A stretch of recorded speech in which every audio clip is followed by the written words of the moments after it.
Bonjour, nous allons parler quand la douleur devient une compagne de vie.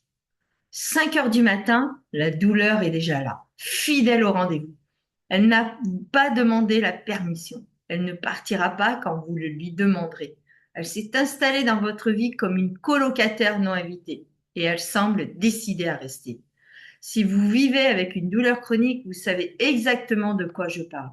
Cette sensation d'avoir un corps qui vous trahit jour après jour. Et aujourd'hui, je veux vous parler de quelque chose dont on ne parle pas assez. Comment fait-on pour vivre avec cette compagne indésirable? Parce que oui, la douleur peut devenir chronique, mais non, ça ne signifie pas que votre vie s'arrête là. Partie 1, comprendre la douleur chronique. Ce qu'elle est vraiment. Avant tout, mettons les choses au clair. La douleur chronique n'est pas dans votre tête. C'est une condition médicale réelle qui touche environ 20% de la population mondiale. On parle de douleur chronique quand elle persiste au-delà de 3 à 6 mois, bien après la guérison normale d'une blessure. Parfois, elle survient même sans cause identifiable. Ce qui se passe, votre système nerveux peut devenir hypersensible comme une alarme incendie, trop sensible qui se déclenche pour un rien. Les signaux de douleur continuent à circuler même quand il n'y a plus de danger réel. L'impact invisible. Mais ce que les chiffres ne montrent pas, c'est l'épuisement émotionnel, l'annulation des plans, les regards dubitatifs quand vous dites je ne peux pas aujourd'hui, la culpabilité, la frustration, l'isolement. Et cette phrase qu'on entend trop souvent, mais tu n'as pas l'air malade. Si vous viviez ça, je vous vois. Votre douleur est valide même si elle est invisible.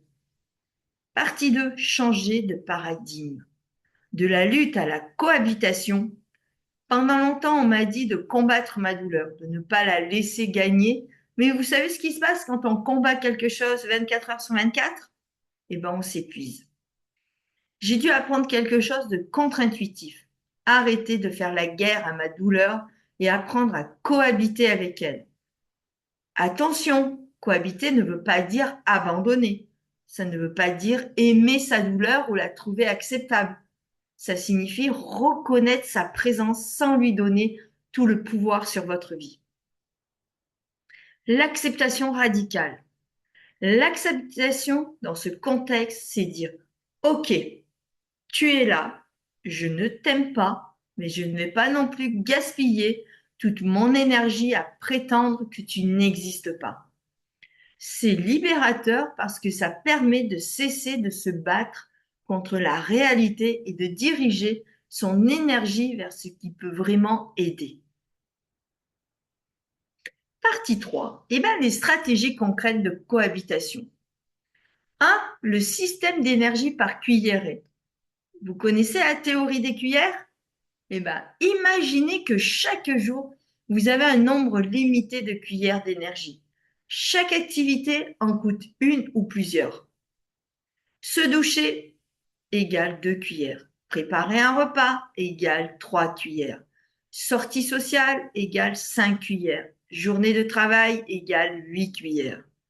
Quand vous vivez avec la douleur, vous commencez déjà la journée avec moins de cuillères. Donc, apprendre à gérer ce budget d'énergie, c'est crucial.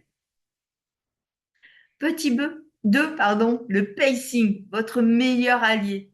Le pacing, c'est l'art de doser ses activités. Au lieu de faire tout ce que vous pouvez les bons jours et de vous effondrer après, vous apprenez à maintenir un rythme stable. Concrètement, qu'est-ce que ça veut dire? Eh bien, fractionnez les tâches, ne nettoyez pas toute la maison d'un coup. Donnez un peu, laissez-en un peu pour les autres. Alternez activité et repos avant d'être épuisé. Fixez des limites de temps, pas seulement d'objectifs. C'est contre-intuitif, mais en faisant moins les bons jours, on peut faire plus sur le long terme. 3. La boîte à outils de gestion. Voici ce qui compose ma boîte à outils. La vôtre sera différente et c'est normal, on est tous différents. Nous sommes tous uniques. Niveau physique, chaleur ou froid, selon ce qui marche pour vous. Étirement doux ou yoga adapté. Marche à votre rythme. position de repos stratégique. Niveau mental, technique de respiration, cohérence cardiaque, méditation de pleine conscience, distraction cognitive, pas pour ignorer, mais pour ne pas ruminer, journal de gratitude ou d'émotion. Niveau social, groupe de soutien, en ligne ou en présentiel, communication claire avec vos proches, accepter l'aide sans culpabilité. Niveau médical, suivi régulier avec des professionnels, traitement adapté médicamenteux ou non, physiothérapie, ergothérapie, selon les besoins. Au niveau médical, sachez une chose, vous n'êtes pas obligé de tout accepter. Votre pouvoir, c'est de savoir dire non. Votre corps, c'est votre corps qui est le maître. Donc, suivre votre corps, suivre votre instinct. Posez-vous les bonnes questions. Posez aussi les bonnes questions au niveau médical. Ce n'est pas parce qu'un médecin va vous dire de faire ça que vous êtes obligé de le faire. Vous pouvez discuter avec lui et vous pouvez aussi proposer vous aussi des solutions. Lui dire, OK, vous me proposez ça, mais moi j'ai vu ça et j'ai envie de tenter ça aussi.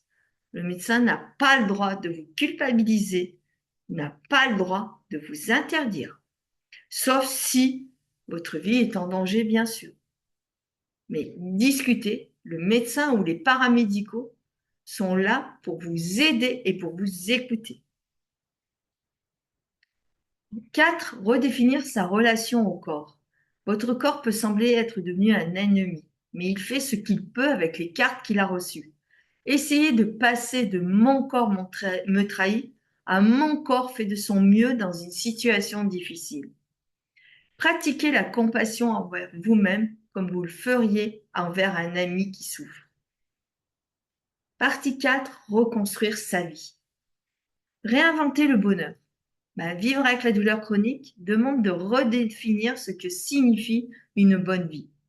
Peut-être que vous ne pouvez plus faire de sport intense, mais vous pouvez marcher dans la nature. Peut-être que les grandes sorties sont épuisantes, mais les cafés tranquilles avec un ami sont possibles. Peut-être que votre carrière a changé, mais vous avez découvert de nouveaux talents. Ce n'est pas la vie que vous aviez imaginée, et c'est OK de pleurer cette perte. Mais ça ne veut pas dire que cette nouvelle vie ne peut pas contenir de la joie, du sens, de la beauté. Vous êtes plus que votre douleur. Ne laissez pas la douleur devenir votre identité entière. Oui, elle fait partie de votre réalité, mais vous êtes aussi vos passions, vos relations, vos créativités, votre humour, votre résilience, votre capacité à ressentir de l'émerveillement. La douleur est présente, mais elle ne définit pas qui vous êtes. Et surtout, arrêtez de vous dire, si je fais ça, je vais avoir des douleurs. Vous ne savez pas. Peut-être que vous allez faire quelque chose et les douleurs ne seront pas là. Donc, il faut tenter, trouver, mais changer votre mental. Sachez une chose, le cerveau, on peut le réhabituer. Le cerveau vous envoie des messages de douleur, mais vous pouvez parler à votre cerveau et dire, pourquoi m'envoies-tu des douleurs? Puisqu'il n'y a rien, je ne suis pas en danger. Plus vous allez réhabituer à changer le mode de fonctionnement de votre cerveau, et plus vous allez réussir à prendre le pouvoir sur vos douleurs. Conclusion. Vivre avec la douleur chronique, c'est comme apprendre une nouvelle langue dans un pays étranger. Au début, tout est difficile, épuisant, frustrant, mais petit à petit, vous trouvez vos repères. Vous apprenez ce qui fonctionne pour vous. Certains jours seront horribles, d'autres seront simplement difficiles. Et certains jours, vous serez surpris de constater que vous avez réussi à vivre des moments de légèreté malgré tout. Si vous êtes en train de vivre ça, soyez patient avec vous-même.